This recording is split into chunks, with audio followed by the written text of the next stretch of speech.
थी ब्रिज की रात, जब चांदनी की किरणें पागल बना रही थीं। वहां बसी एक छोटी सी गांवनी घटना के चरणों में बस गई थी।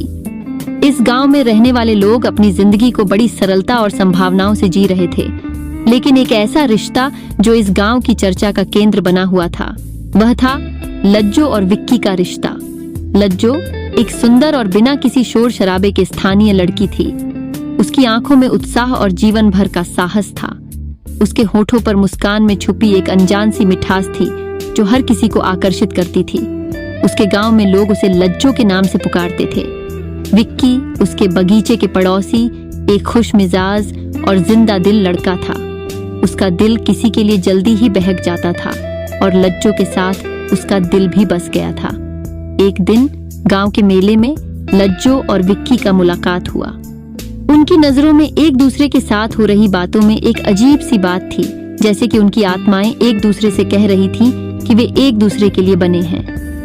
मेले के बाद लज्जो और विक्की की दोस्ती और भी मजबूत हुई। उनकी बातचीतें बढ़ती गईं और एक दूसरे की खोज में वे जीवन की सभी मुश्किलें मिले बिना अपनी मंजिल की ओर बढ़ते गए। कुछ महीने बाद लज्जो और विक्की ने एक दूसरे से विचार विमर्श किया और उन्होंने अपने परिवारों से अपनी इच्छा का सामर्थ्य किया। उनके परिवार ने उनके फैसले को स्वीकार किया और उनकी शादी का समर्थन किया। इसके बाद लज्जो और विक्की ने एक नए जीवन की शुरुआत की।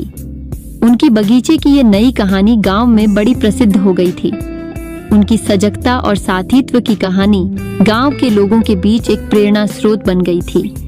इस कहानी से हमें यह सीखने को मिलता है कि प्रेम और समर्थन के साथ दो व्यक्तियों की जिंदगी को हमेशा नई ऊंचाइयों तक पहुंचाया जा सकता है। लज्जो और विक्की की कहानी ने हमें यह दिखाया कि सच्चा प्यार हमेशा जीवन को सुंदर बना सकता है।